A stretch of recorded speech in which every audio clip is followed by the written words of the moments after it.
In late 1970s England, a small circle of practitioners began treating magic like software. They called it chaos magic, a system that operates like a technical manual for reality. For centuries, occultism relied on rigid, top-down hierarchies, requiring ancient languages, exhausting ceremonies, and fixed dogmas. Chaos magic stripped this away, treating belief as a modular tool. It isn't about objective truth, but whether it works. If it does, use it. If not, discard it. But this punk rock results-driven approach to the universe wasn't invented in a London bookstore. The blueprint for this philosophy exists in the folklore of West Africa's Akan and Ashanti peoples, specifically in the myths of the spider god Anansi. Long before modern occultists wrote their first grimoires, Anansi was already operating as history's original proto-Chaos magician. A central pillar of chaos magic is the rejection of any objective divine authority. It operates on a kind of spiritual anarchy, assuming that no single god holds a monopoly on the rules.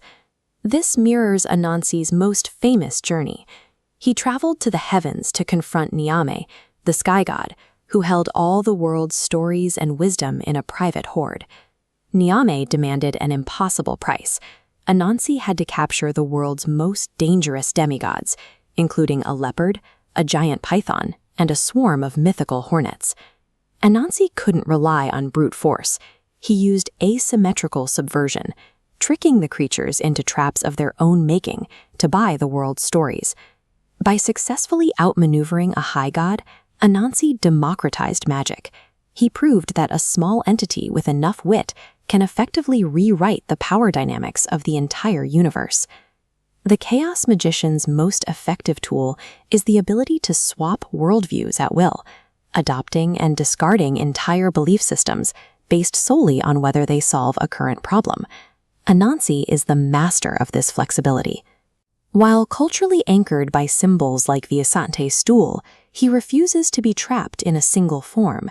He exists as a spider, a man, or both, but his real power is his ability to change the rules of the game. He tricks his opponents by forcing them to accept a reality that he has secretly rewritten. To Anansi, power doesn't come from a fixed identity. It comes from the agility to stay one step ahead of the rules. Chaos practitioners ignore the question, "Is this true?" in favor of, "Does it get me what I want?" This raw pragmatism was put to the ultimate test during the transatlantic slave trade. As his stories traveled across the ocean to the Caribbean, Anansi had to adapt to a new, brutal reality. In Jamaica, British colonial powers banned traditional African rituals like obeah. In response, Anansi shed his divinity. He lost his status as a son of the sky god and evolved into a rebel hero who used earth-based magic, healing plants and ancestral whispers to protect the enslaved. This wasn't just folklore, it was a survival mechanism. By identifying with the small spider who could outwit a powerful master, oppressed people used Anansi as a psychological tool to resist their captors. Anansi survived because he provided a results-driven magic of resistance, exactly when the traditional gods felt out of reach. Modern practitioners often engage in pop culture magic. They believe that if enough people focus their attention on a fictional character, that character starts to carry a measurable psychic weight. When authors like Neil Gaiman reintroduce Anansi to millions of readers, they are effectively funneling a massive amount of collective belief into the spider god. In chaos theory, this concentration of attention can transform a story into an egregore, a spiritual force that is kept alive by the minds of the masses. This brings us back to the spider's web. It is a multi-directional network where everything is connected, and every thread is a potential path for change. There is a striking geometric parallel here. The spider's web is almost indistinguishable from the 8-pointed chaos star, the signature symbol of modern chaos magic.